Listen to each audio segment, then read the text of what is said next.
Hello, it's Black History Month here in America, and so I'm spotlighting some of the Black things that happened on our soaps.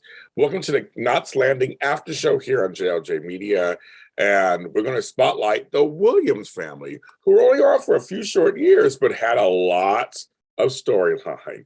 They did. They had a really fully formed story. It's so funny. When I was doing some research on them, because I remember watching them when they came on. David Jacobs I did a whole article on LA Times. I was just reading it again after all these years, how they wanted to just incorporate them in, give them story, not focus on race, not focus on racial issues, even though it's a big thing back then, 1988, and especially in LA.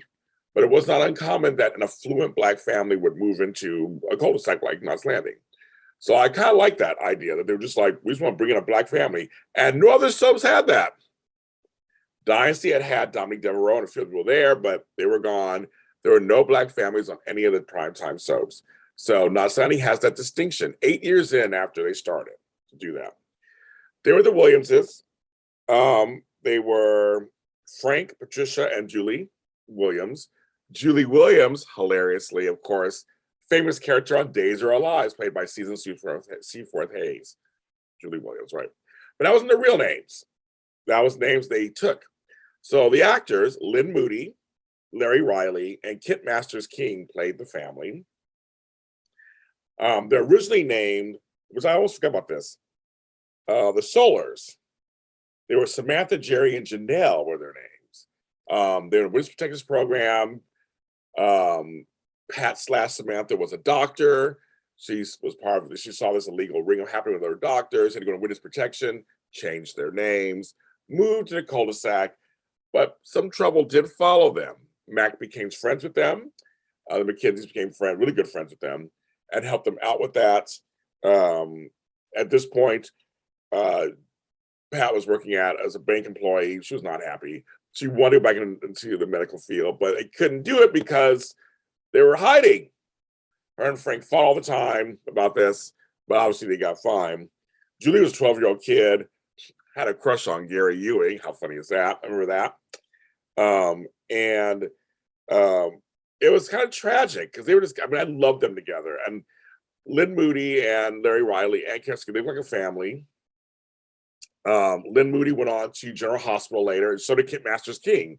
They both went on to other stuff later.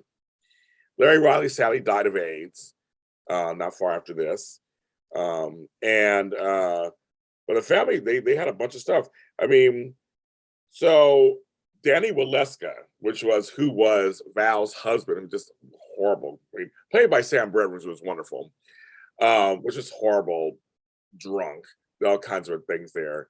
Was intertwined with them. They're all in the cul-de-sac together. And Pat was hit in a car by him, drunk, fell into a coma and died. I remember watching it going, they killed her.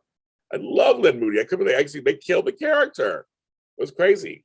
Little Julie Williams had a lot more storyline. I remember having a lot of storyline, I guess, but she was really involved. Well, she tried to avenge the death of her mother, sneaking into Danny's house, getting the gun, almost shooting him. Well, end there though.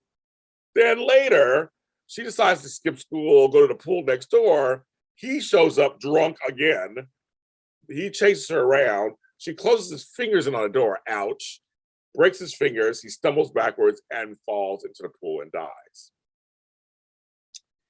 Later, she developed a crush on her professor, some guy named Horace, and then had the interracial relationship, which again didn't see very often on TV, period, for that time period.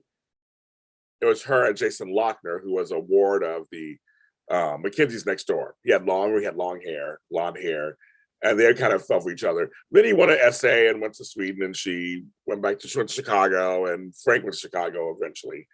But they were on for like 3 years. They were good. They had a lot of storyline. I was like, there was a lot of storyline. So Lynn Moody, Larry Riley, Kit Masters King, you made history on primetime soaps as the first Black family on primetime soaps. That was featured regularly in storylines. And you were featured regularly, so it was like no big deal. You just did it. So very proud of you guys for Black History Month, saluting you guys. You were written as regular characters who happen to be Black, and you fit into the storylines. Love it. That's how it should be sometimes. It's great. I'm James Lott Jr., the Knots Landing After Show. Thank you so much for listening to this and watching this. I really appreciate all the love you're giving us. We are on audio, so you want to listen to us, you can on any streaming service. Video, JLJ Media on YouTube. We'll see you next time with another episode of the Knots Landing After Show.